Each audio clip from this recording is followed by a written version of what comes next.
Hello and welcome to Scale Stuff. In this week's video, I'm going to be reviewing the 1/35th scale Sherman Firefly with composite hull kit by ASUKA. As always, before I get into the kit, it's time for a little bit of history. Despite serving the Allies well, by 1943 the Sherman tank was starting to show its age. It was outclassed by German weapons and was not powerful enough to deal with their thicker later war armour. The idea was proposed to fit the British 17-pounder to a Sherman turret as a stopgap before later war British tanks were released. However, difficulties in fitting such a massive gun into a Sherman turret caused this idea to be dropped. Thankfully though, engineers carried on working on this idea in private and came up with the Sherman Firefly. In order to fit the 17-pounder, the turret of a Sherman had to be modified with a bulge at the back to fit the radio and an extra hatch for the loader. The gun took up so much space inside the tank that the hull machine gunner was disposed of and the weapon aperture sealed up. Named the Firefly due to its excessive muzzle flash, the 17-pounder had no trouble in knocking out later war German tanks. However, the Firefly was not up-armoured and was still just as vulnerable to incoming fire as other Shermans. Its longer barrel also gave it away as a greater threat, and crews of this tank often camouflaged the barrel to avoid them being singled out as a target. Now onto the model. This kit was originally released in 2006 by Tasca. Tasca have since rebranded to ASUKA. This is a rebox from 2013. Despite having a little bit of age, these sprues are very clean and sharp with only fine seam lines and the odd injection port needing to be cleaned up. A lot of the parts also have a really nice cast texture on them. It's very subtle though, and I didn't fully appreciate or notice this until I started painting it later on. The kit also comes with some photo etch, but some of this was really fine and a little bit beyond my skill, so I left it off.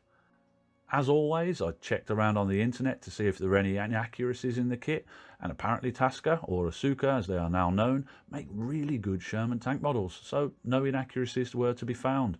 And if I'm honest, while building this kit I noticed a lot of little details that I hadn't seen on other Sherman tank models that I've built in the past, so well done, to be honest with you. And this kit really goes into some great detail, and because of this fine detail I found quite a few bits that I had to watch out for when building this kit. First thing to watch out for is the instructions.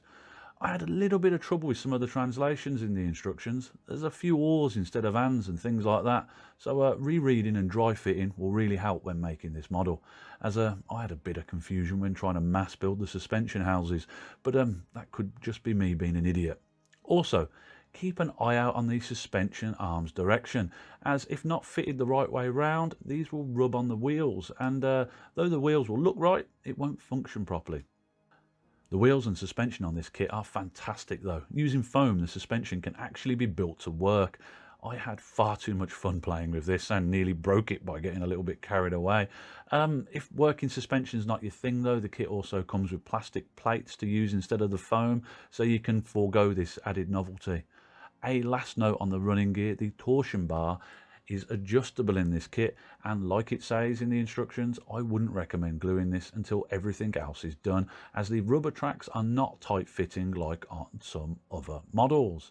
A side note on the rubber tracks, they don't like acrylic paints and will need a lacquer based paint to avoid flaking. Another bit to watch out for when adding the engine covers in step 18, start from the back of the tank and work your way forward, as the mufflers protrude and won't allow this panel to be fitted if left till last. One final bit, when it comes to making the radio and stowage box for the back of the tank, double check before gluing, as I put this bit together wrong and had to redo it. Overall though, even though I've fumbled a few steps along the way, I found the build to be enjoyable and straightforward, but it is very in-depth. The instructions are probably the worst part of the build, and that's a real nitpick, as I've seen a lot worse when it comes to instructions in other models. This kit comes with two figures. Only one of these figures is usable though, as the second figure included is an American. I like the detail and pose on the figures though. They have a few small seam lines that need to be cleaned up, but I think that a good figure really finishes off a kit, and these little chaps are a welcome inclusion. Speaking of inclusions in the kit, this version of the model comes with a couple of really nice accessory sprues. Ammo boxes, wine bottles, buckets, spare tracks, kettles and even biscuit tins come on these sprues and allow you to bury the tank in details and really make this kit your own. The kit also comes with the ends for tow cables. However, in this kit the string was missing, but I did get this kit second hand, so string may come with this kit, but I cannot confirm. Decals wise, the kit comes with options to build 3 tanks. 2 olive drab schemes, one from the 5th Dragoon Guards and one from the Royal Scots 4th Armoured Brigade. The kit also comes with a winter scheme from the 2nd Armoured Division Irish Guards. I was tempted to build this scheme but didn't fancy trying something new on a more expensive model. The decals in this kit are very nice but also very fine and are best handled with care, as they seem a little bit more delicate than the ones provided with other brands. Conclusion. Overall, the ASUKA 1/35 scale Sherman Firefly is a really nice kit. It's very well made and goes together well. The attention to detail in this kit is its strongest feature. It seems that no stone has been left unturned with regard to this kit.